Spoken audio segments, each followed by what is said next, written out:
Hi, and welcome to my podcast, Pregnant in Japan, your podcast about pregnancy, birth, and the joy of a relaxed motherhood in Japan. My name is Vicky. I'm a German mom living in Tokyo.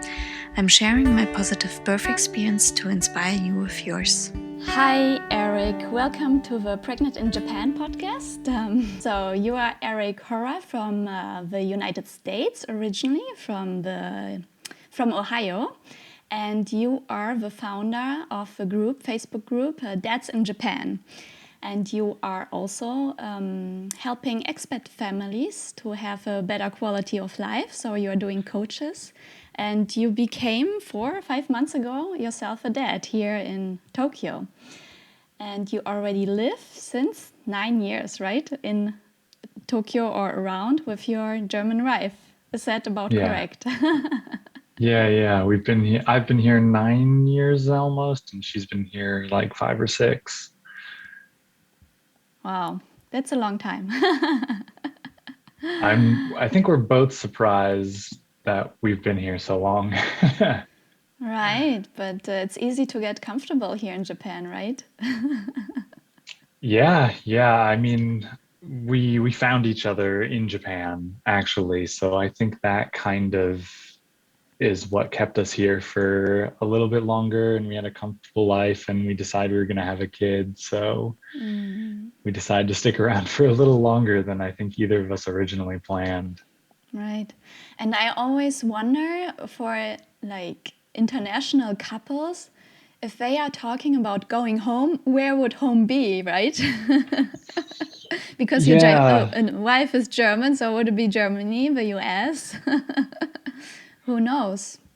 Yeah, I don't think, well, for the future, neither of us really want to go home, I don't think. So Actually, yes, I like to ask this unconventional question, and that would be my first question. Mm. If you go back, you wouldn't go back to Ohio, right, or to the U.S. or Yeah, so I don't want to go back to Ohio. I think Ohio, I mean, it has a good amount of things if you want to like raise a family and live in a suburb, and if that's your thing. And well, neither of us really want to live in the US, and my wife doesn't really want to live in Germany anymore. So we're kind of in this stage where we think maybe we'll leave Japan at some point, but then where do we go after that? So we don't really know right now, but we do know that it won't be the States and it won't be Germany. well, at least you know what you don't want. Yeah. And I guess you still have a little bit of time. Yeah, definitely. And my other question, Eric, is do you prefer wine, beer, or none of all?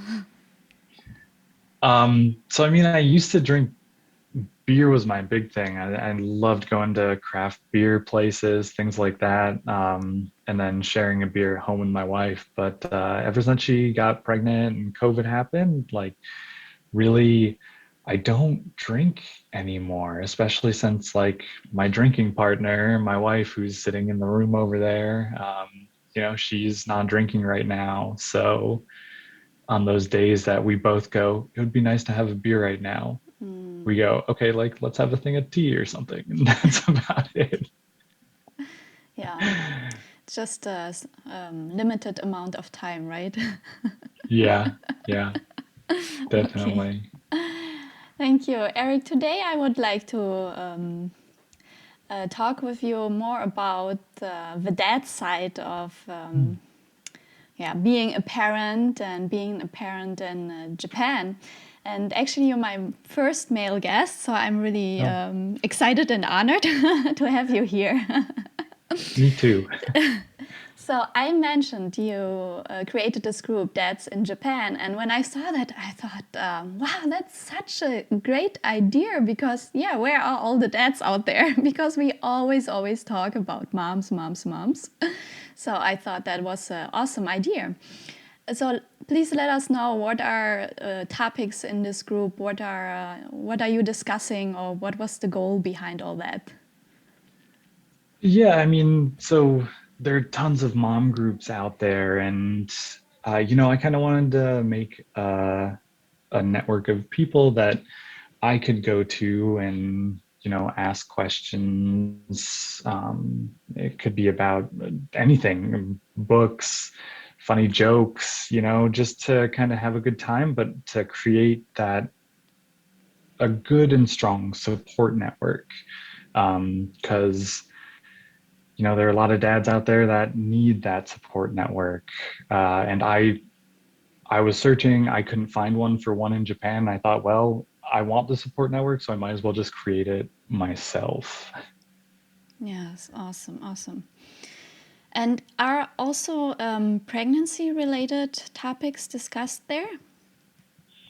I mean, how to support your pregnant partner or something like that. Yeah, there's definitely been a few of those in there. It's a little bit less, maybe, it's definitely the guy's perspective on how you can support them, and maybe a good book to read or something like that. Okay, great. And I also mentioned you do coachings. Is it kind of linked to your coachings you offer?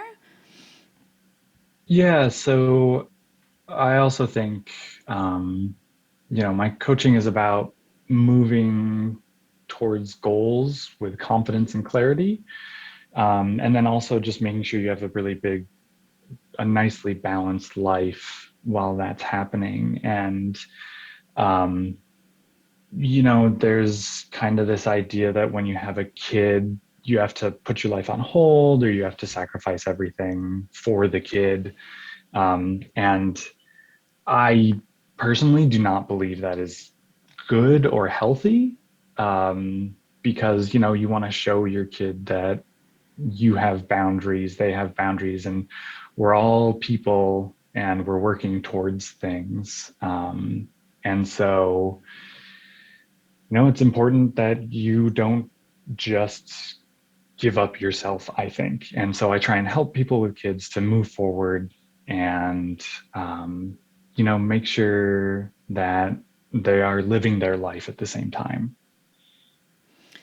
Right. I was thinking because we are kind of here in being abroad, far from family and friends, it's so hard because you don't have your family support, right, or friends support. And so, how can you do that to keep the goals maintained and let's not private life, but yeah, you know what I mean. Yeah, absolutely. Yeah, and we've definitely, especially right now, my wife and I have definitely felt it with just first-time parents, COVID, Japan shutting down. It's especially tough right now, but um, what the way we do it is we make sure that the other person has time for themselves. So we find time being like, hey, I don't leave for me. I still go to work sometimes. So I don't leave for work until noon. The morning is yours and I'll watch after our son, and kind of having that communication, to make sure that you each are protecting each other's times is what we have found works really well for us. Um, or also, if you can afford it, finding ways that you can, in a sense, buy time, having somebody to clean your house for you or take care of the dishes, having friends over, just creating that support network that can lift you up, and give you that time that I think is necessary in order to have a good, fulfilling life. Yeah, that makes sense what you're saying. For me, I found it. It took a long time to create kind of a community and support. Mm. Yeah, it was just a long process. If I compare it, if we would be in just in our home countries, right? I mean, you have been here for a little bit longer, so maybe your network or your support group is a little bit different than mine. Yeah, we definitely we're kind of lucky. Some of our friends moved in to the area right before we had our son. So luckily we've had them so they can come over. Um, and yeah, for us, we were like, we have enough money that we can hire a cleaner to come every once in a while also, which saves us, you know, they come once a week and that alone is for us money well spent because then we don't have to worry about that. And like I said, in a sense, we are kind of buying our time back. Right. And for us, it's just a huge weight off our shoulders. We know every week on Wednesday, we can expect someone to be coming and kind of do a once over in our house. We just have to Yeah. make it till then. Yeah. 1 week is okay, I guess. So. Yeah, Not a yeah. lot. Sometimes the dishes are, they pile up, but That's okay, especially with a little one. Huh? yeah, yeah, we're okay with dropping that ball of just having a Yeah. bunch of dirty dishes. Mm, That'll be taken care of. We know that's okay, so right. we don't worry about it. And another interesting point you said was you talked about setting goals. Hmm. Um, I was looking into that too the last few months, and yeah, to set life goals, goals for the next month, goals for the next year. Why is it so important to set goals? If you don't have goals, you don't really know what you're working towards. Um, some people I think sometimes are a little bit worried about setting goals, thinking, oh, like, what if it changes? But, you can, that's totally fine. When we set our goal, we can move forward and we can take very clear steps to move towards that goal. Um, and if it changes, hopefully our first goal kind of links, and so we still have gained ground. But if you don't have a goal, if you don't know where you're going, I found it when I first moved here into Japan, I didn't really have any goals. You just kind of stay in the same spot. And, for me, I felt I was stagnating. Nothing in my life was really changing. I was having, a pretty good life, but I knew it could be better. And once I started setting goals, it was so easy to move forward and really start living the life that I wanted to live rather than just living a life. Designing a life, right? Yeah, yeah. What is a technique to set goals? Or to Oh, I find, no, mean, I'm sorry, Eric, not to set goals, but to find what you want in life, to find, yeah, to find your goals. yeah, that's a great question. I think we all have some goals. We may not have written them down, but we're all trying to do something right now. And for anyone who says they don't have any goals, I would say they just need to stop, sit down, think about it because we're all trying to get something. You want to progress in your career, you want to become more fit, you want to learn some new skill. We're all doing something right now. So if you don't feel you have a goal, just stop, sit down, and really think about it. Um, Something will come up. I think that's for sure. And then, if you can set goal posts of like when you want to accomplish something by what time, that can help you even better. Make sure you keep moving forward to fulfill those goals. So really, our goals are within us, and you just need to really look inside and try and pull them out and write them down and crystallize them, I think. Right, and it's also not done with sitting down once, but probably several times and work on the goals. And as you said, they might change over time. At least that's my experience. Yeah, absolutely. It's really important to revisit your goals. You don't just work on it and then hope you get to the end. You work on it for a month and then you revisit, okay, how am I doing? Is this what I want to do? Is my approach right? Things like that. That's very important for that. Absolutely. Right. Okay, we went a little bit off topic because I'm just fascinated by setting goals. So, because you're kind of the expert here, so I wanted to grasp the opportunity to ask you. Yeah. Eric, what are some differences, or what do you think is different for foreign dads in Japan? Or how is it maybe especially difficult for foreign dads? Or it may be easy. I'm talking about difficulties. It might be not only difficulties. Yeah. So I think this could be for any international couple, I think. If you're in kind of the typical Japanese setting where the dad's going out to work, and so the dad isn't home much, there's a good chance your kid will be stronger in your mother's language. And, like I said, in Japan, there's a lot of dads who usually go out and work.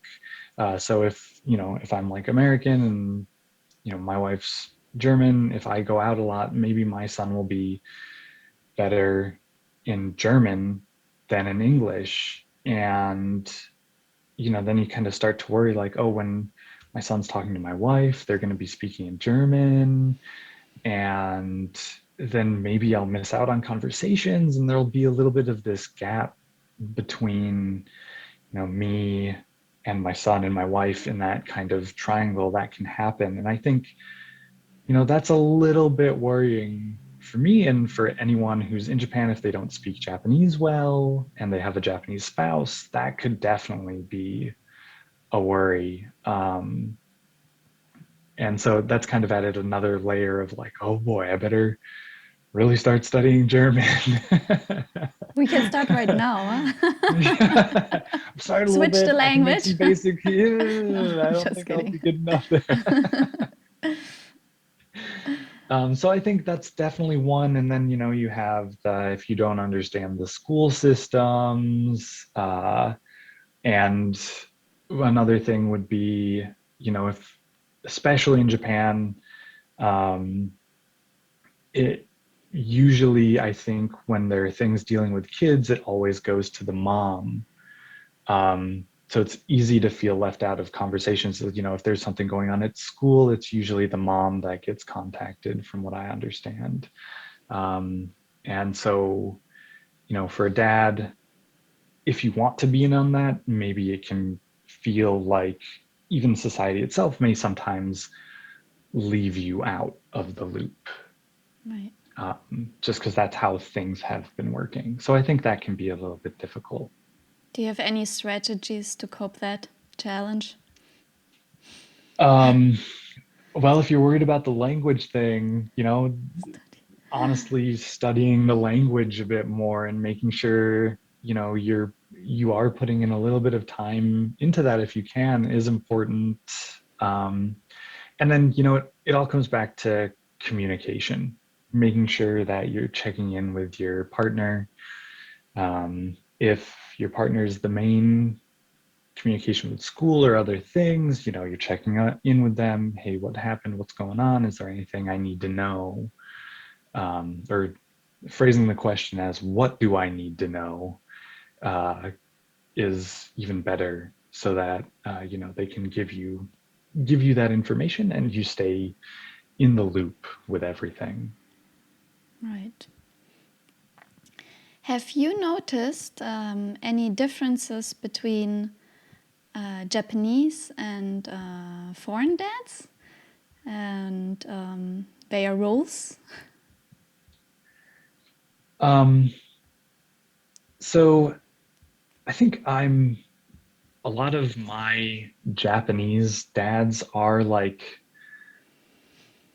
a little bit more Western. I mean, you always hear stories about how uninvolved some Japanese men are in bringing up their children. And it's my feeling from the dads I know who are not Japanese are they're more involved than the typical Japanese dad. Um,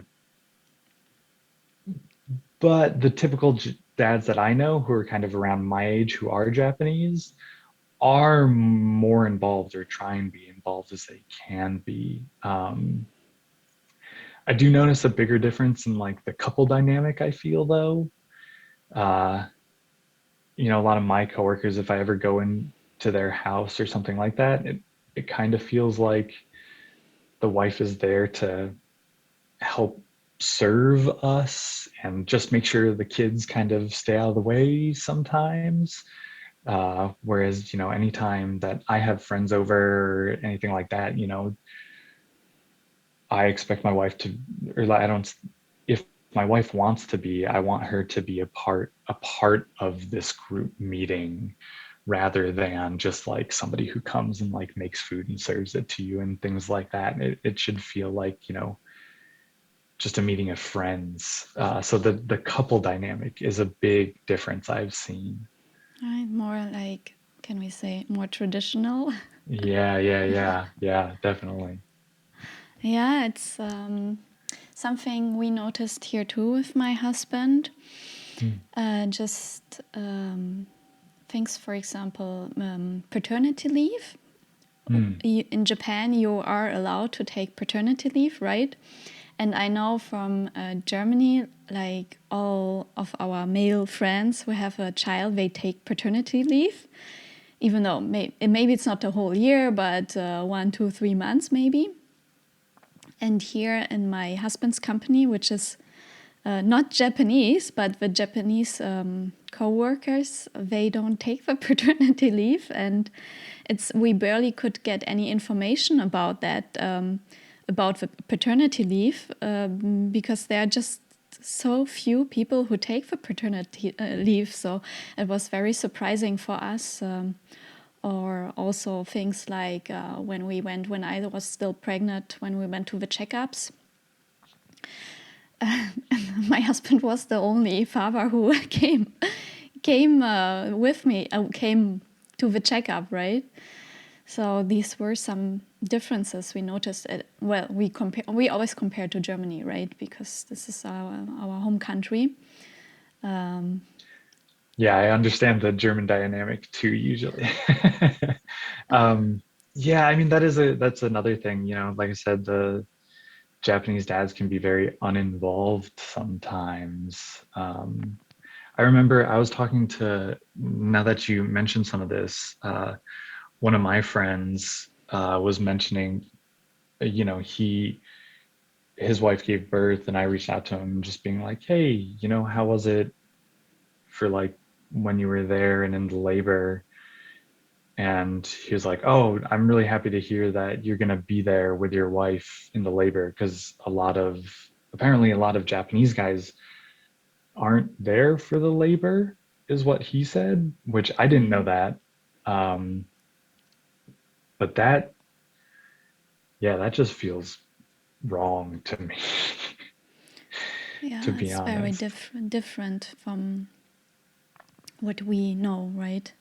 Yeah, Yeah. I'm also not anymore because I guess I got kind of used to it. But I know from my Japanese friends that many of the husbands are working late and like they come back at 9 in the evening because I think they have to stay. Some of them probably still have to stay as long as they are bosses at the company, or they have to go to the restaurant or drinking bars afterwards. And I don't even want to judge it. I just noticed the difference, and Yeah, for me it would be quite hard because I'm just not used to it, right? But maybe it's just the Japanese way of parenting, right?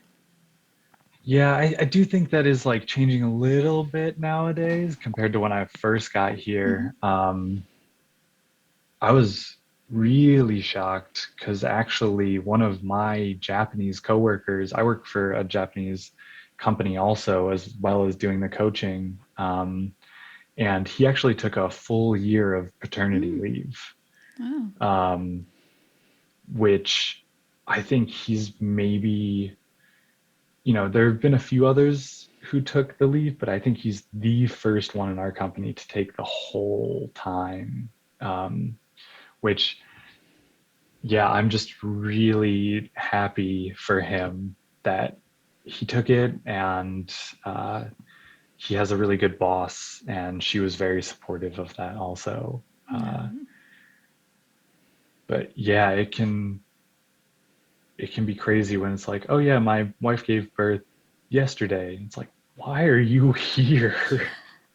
Yeah, I think because they have to, right? It's expected of them to be there in the office, right? So it's not even, let's say, their fault, I guess. It's their role and yeah, what they have to do, I Yeah, there's a guess. lot of societal pressure Right. there, and there's also stories of if the dad took paternity leave, basically like their career would, they'd be almost demoted from where they were, which is,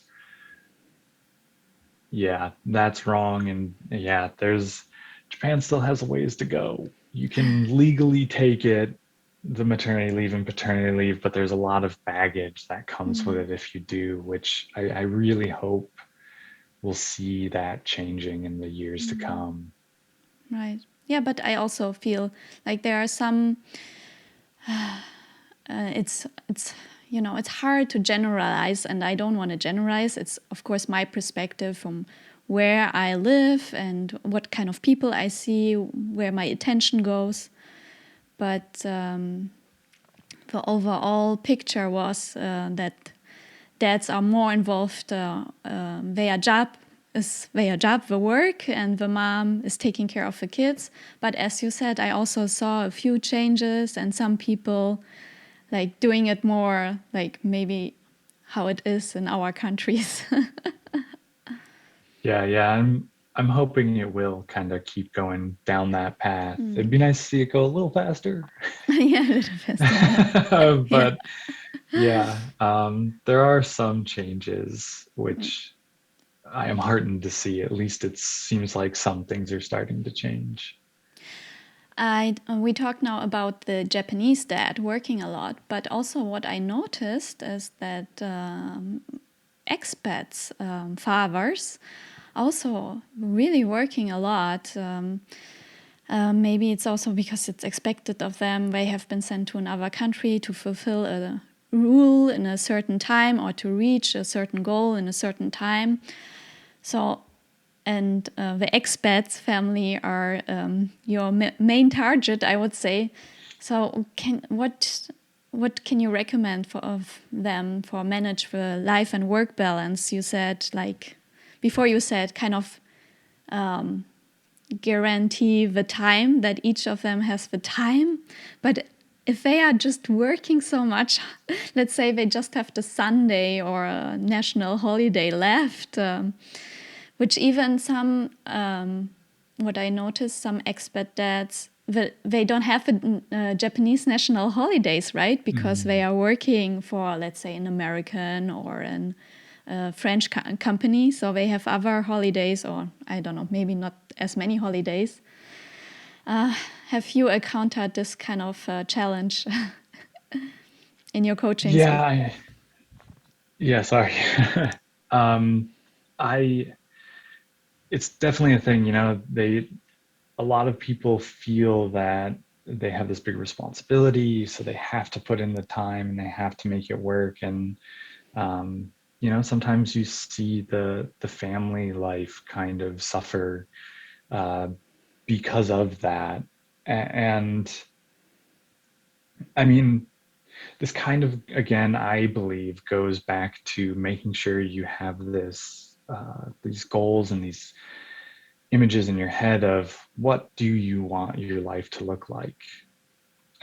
Because if you're just focused on your work and you're kind of not thinking about the family life and what you want that to look like, then you're just going to focus on the work. You're not going to be trying to make adjustments so that you can make more time for your family. So I do think it's possible for them to start making a more balanced life. Of course, you have to be a little bit realistic. Maybe it won't look exactly how you want it to right now, but you have to make this picture that you want and then start working towards it. So that's kind of like the first step, I think, is creating this picture, this kind of ideal balanced life, and then trying to start taking steps to work towards it. And then, for some of the things that I have encountered is, some people feel that they need to be there, they need to be in their work environment all the time. Uh, and if you kind of, ask the simple question of just like, what would happen if you weren't there for a few hours a day? What would change? And some of them realize, oh, like nothing, everything would be the same. Right. So going through that and really figuring out, what do you need to be there for? What's more important for you, your working hours or um, the family life? How do you balance those? And how do you work towards being there for each other? Everyone's going to have different answers for that. Everyone's going to have a different, answer to what a balanced life looks like. Um, so, but forming that picture and then starting to find the way to work towards that is kind of what I think is really important there. Yeah, making the priorities, right? To be clear, what's the priority for you now? Yeah. And focus on this priority. And like I said, there's going to be some sort of sacrifice. We're not going to all have the picture perfect life that we imagine in our heads. We can start working towards it and we can get really, really close, I think. And sometimes you will get it, but for a while it can take a long time to get there potentially, or, you may have to drop a thing here, a thing there, but that doesn't mean they're gone. Making sure that you can then pick them up again and move forward and make a family life that is like your family life, not a right family life, but your family life. Right for you, for your family. Yeah. What would be one or two advices you would give expat families? Or other question, how do you, in your coaching, how do you help expat families? Well, so a few advice for expats. One I would say is just, building that support network is so important. Um, we I think as humans, we need to talk to people sometimes. When things are going down, having someone that you can lean on is so important. Um, and whether that be your partner or some outside help, having friends around you, or, it could be just connecting to people on a Facebook group. But when you are, feeling down, being able to to kind of lean on someone and have that support is, I think, one of the most important things you can do. And for an expat family who just moved here, another thing that can be really helpful is, making sure they know about the culture. For example, understanding when they come to Japan, how people act, how people usually are, and just learning the culture so you can kind of minimize the culture shock. I think those are two of the biggest things. Some people say learn the language, and yeah, that will definitely help. I'm one of the people who thinks learn the culture, and then if you need to, learn about the language, because if you know the culture, you can create your space in Japan. And then the language will help you grow that space.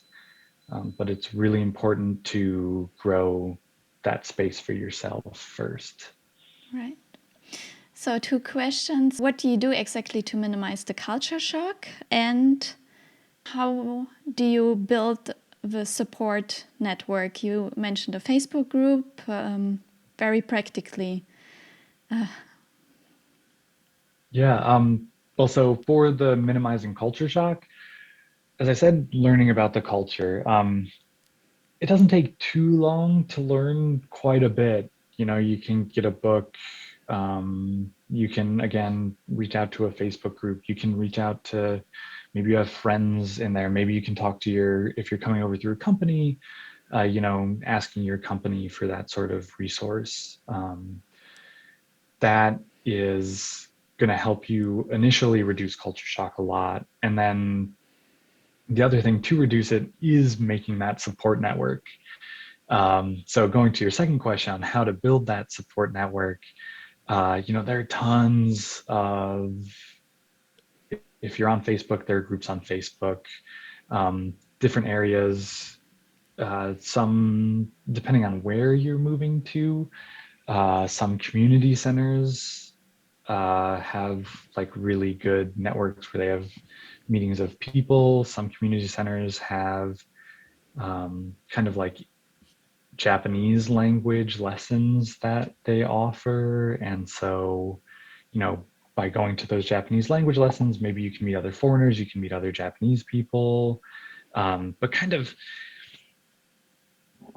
finding a small group, especially finding someone you may be able to just reach out and ask questions to on a very personal level, like, hey, I just got my gas bill. How do I pay this?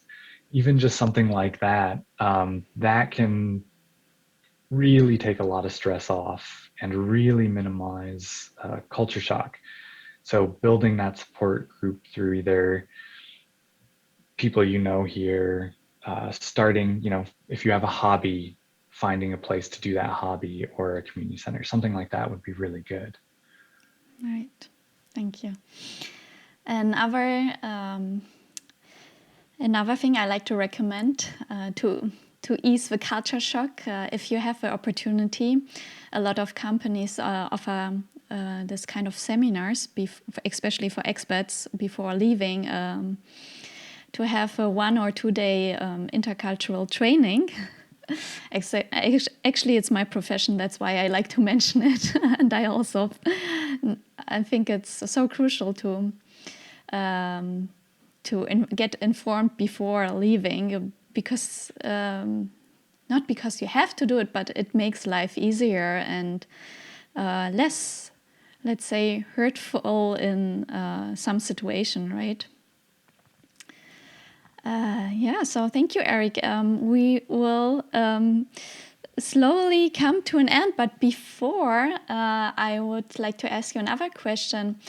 What would be something you wish you knew before becoming a dad? Yeah, this is this is always an interesting question. There's kind of some of the small things I wish I knew was like, some babies are not quiet sleepers. Most of the babies, maybe? Yeah, maybe. Like our son, snores quite a lot of the time. That's so Or cute. like he'll wake up in the middle of the night and he loves moving around. So he'll be like in his crib that's next to our bed, he'll be lifting his legs up and like slamming them down on the crib a few times, maybe Wow. because he has gas, or just when he plays, that's what he does. He just like moves around, he grunts a lot and is like, "Ugh, ugh." He's very active. He's still Yeah. so little. Yeah, he first rolled over when he was 2 months old, That's early, yeah? um, just because he wanted to catch his hand so he could suck on it. He had a goal. Yeah, yeah, he had a goal and he was working He towards was just it. going forward. Yeah. So that's like one of the things. Another thing is just I kind of wish I knew, I don't want to say this. I wish I just knew more. I wish I had read more. I had really focused on the pregnancy and how to help my wife get through pregnancy and the labor. And I ended up kind of not focusing so much on the first week's care. So just, making sure that you're maybe picking up a book or something like that for that sort of stuff can be really helpful. Um, Yeah, I that's, agree. Totally. mm, Preparation. Not only for moms to be, but for dads to be, right? yeah. I mean, when I look at it, if you make a list of the things that we have to do to take care of our kid, the only thing I can't do is feed him because we're doing just breastfeeding right now. And, you know, I can share all the other responsibilities with my wife. So, to be equally as knowledgeable as her and equally willing to do that, I think that's super important. Right. Um, yeah, and knowing your relationship will change in some ways. We focus so much on the baby that we kind of forgot to. You can easily forget to make time for each other, and just knowing that probably will happen, and then putting some steps into place to make sure that you don't lose the connection between the two of Yeah. you is really important. Yeah, that's a wonderful advice, wonderful tip. I think it was in when our daughter was about 10 months, so pretty late, we started to do a monthly date night. Mm. And it was really an effort to take the time for it, because it seems like there's always something to do, especially if they don't go to nursery yet. And I remember at the beginning, sometimes we could just start at 9:40, 10 in the evening, but it was totally worth it, and was just such a awkward feeling after so many months to just sit there and just concentrate on your partner and not on buying new diapers, getting the meal done, cleaning, and but yeah, and it's also doing something actually for your baby, because if a couple works in harmony, it will also affect your child, right? Yeah, definitely. Again, it's that, it's not necessarily the putting the baby first. It's kind of making sure that you're all sort of in an equal area where all your needs are, you're trying to meet the needs of everyone, not just the needs of the kid. Right, right. Eric, thank you Yeah. so much. Yeah, thank you. It was very great for me to get a dad's perspective, a foreigner dads in Japan perspective, and get insights on also how you can help expat families to get a better quality of life and also setting goals, but also to talk about the differences about foreign dads, Japanese dads, where the society might head in the future. I really appreciate your time and for exchanging with me. Yeah, thank you. I appreciate it too. Hopefully we stay in touch, huh? Yeah, absolutely. Thank you, Eric. Yeah, thank you so much.